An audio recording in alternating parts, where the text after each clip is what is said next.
দর্শক, রাজধানীর রমনায় তেলের পাম্পে আছেন আমাদের সহকর্মী তরিক ইসলাম। আমরা সরাসরি চলে যাচ্ছি তার কাছে। তরিক, গ্রাহকদের ভোগান্তি কমাতে পাম্প মালিকরা কি উদ্যোগ নিয়েছেন এই বিষয়ে জানান। আপনি জানেন যে মধ্যপ্রাচ্য এবং যুক্তরাষ্ট্রের যে যুদ্ধ, সেই যুদ্ধের প্রভাব বাংলাদেশে স্পষ্ট। আজকে এক মাসের বেশি সময় পার হয়ে গেছে, তারপরেও তেল নিয়ে কিন্তু সংকট কাটছেই না। পাম্পে কিন্তু গ্রাহকদের যে তেল দিতে যে দীর্ঘ ভোগান্তি যে সারি, সেটা কিন্তু কাটছেই না। আপনাকে যদি একটু ক্যামেরার চোখে দেখাই, আমরা এখানে বিভিন্ন যারা গ্রাহক রয়েছে তাদের সঙ্গে কথা বলেছি। তারা আমাদেরকে বলছিলেন যে তারা সকাল থেকে, অনেকে সকালে না খেয়েও তারা চলে আসছেন এবং তারা এই পাম্পে এসে তেলের জন্য দীর্ঘ লাইনে তারা অপেক্ষা করছেন এবং লাইনের থেকেই তারা তেল গ্রহণ করছেন। আমরা দু একজন একটু যারা লাইনে অপেক্ষা করছেন তাদের সঙ্গে একটু কথা বলবো। ভাই, একটু আপনার কাছে জানতে চাই, আপনি এই তেলের জন্য কত সময় অপেক্ষা করছেন? প্রায় 2 ঘন্টা হবো। আপনার ওই বছরতে মনে করেন আসলাম আর কি, 2 ঘন্টার মতো হয়ে যাবে।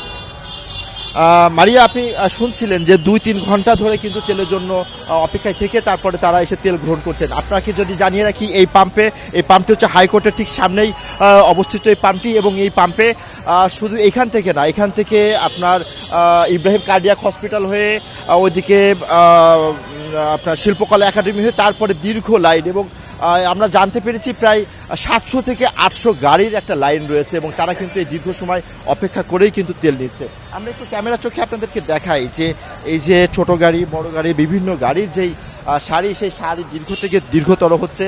পাম্প মালিকদের সঙ্গে আমরা কথা বলেছি, তারা বলছেন যে যতক্ষণ তেল আছে তারা ততক্ষণ তেল দিয়ে যাচ্ছেন, কিন্তু তারপরেও এই লাইন কিন্তু কমছেই না। আমরা এখন এই পেট্রোল পাম্পের মালিক যিনি রয়েছেন এবং ওনার্স অ্যাসোসিয়েশনের সভাপতি, তার কাছে একটু জানতে চাইবো। আমরা দেখছি যে পেট্রোল পাম্পে আপনাদের অনেক দীর্ঘ সারি রয়েছে, আপনারা কি ব্যবস্থা নিচ্ছেন গ্রাহকদের তেল দেওয়ার ক্ষেত্রে? আমরা গ্রাহকদেরকে তেল দেওয়ার ব্যবস্থা একটাই নিচ্ছি, যে আসতেছে তেল দিচ্ছি। সম্প্রতি 2-3 দিন আগে, গত পরশু দিন কে বা কারা ইউটিউবার এখান থেকে একটা প্রচার করে দিছে যে এই পাম্পে লাইনে দাঁড়াইলেও তেলটা পাওয়া যাবে নিশ্চিত, কাজে আপনারা সব এই পাম্পে আসেন। এরপরের থেকে এই অবস্থা আরম্ভ হয়েছে। এখন আমার পাম্পে যারা তেল নিতে আসে, তেল পাচ্ছে, এটা তো আমার গুণা করি নাই, অপরাধ করি নাই, যে এটা প্রচারের তো দরকার ছিল না। আপনি দেখেন এই মুহূর্তে 1100-র উপরে গাড়ি আছে। কিভাবে 1100 বললাম? আপনি ওই বর্ষবরণ কোনা যান, ওইখান থেকে লাইনটা এদিক দিয়ে গিয়ে আপনি প্রেস ক্লাবের সামনে দিয়ে সেগুন বাগিচা বারডেম হয়ে এখানে আসছে। আমরা কালকে এটা একটা কাউন্ট করছি, কতটা গাড়ি আর কতটা মোটরসাইকেল, অ্যারাউন্ড 2000 গাড়ি আর মিলে। তো এই গাড়িগুলো সামাল কেমনে দিব? আপনার রেকর্ড দাঁড়া করে রাখছে ট্রাফিক, তারপরেও দাঁড়ায়। আমার তেলের গাড়ি বের করতে পারছি না। সবাই এমন একটা অবস্থা যে আমি এখন সরকারের কাছে আজকে কিছুক্ষণ পরে একটা অ্যাপ্লাই করব যে আমাকে ফোর্স দেন, নাইলে আমি পাম্প চালাবো না, মেশিন টেশিন সব খুলে রেখে দেবো। আমার তো অপরাধ করি নেই পাবলিকের তেল দিয়ে, কিন্তু এই অবস্থা চলতে থাকলে হবে না।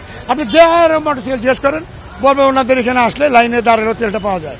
তো এটা তো আমি ভুল করি নাই, অন্যায় করি নাই ভাই। কিন্তু এই সারা ঢাকা শহরের গাড়ি আসে বলে আমি তেল দিতে পারবো বলেন? তো আমার কাছে তাই হয়েছে, পুলিশও তাই বলতেছে। ধন্যবাদ আপনাকে। মারিয়া, শুনছিলেন যে গ্রাহকদের তেল দিতে যে এখানকার যে পাম্প মালিক রয়েছে তারা হিমশিম একটা অবস্থা খাচ্ছেন এবং তারা বলছেন যে প্রশাসনের পর্যাপ্ত নিরাপত্তা ব্যবস্থা নিশ্চিত করা ছাড়া গ্রাহকদের এই যে দীর্ঘ লাইন, এটা কমানো সম্ভব না এবং তাদেরকে এই সেবা দেওয়া সম্ভব না। সেক্ষেত্রে তারা সরকারের হস্তক্ষেপ কামনা করেছেন। তো রাজধানীর রমনা পেট্রোল পাম্প থেকে এই ছিল আমার কাছে সবশেষ।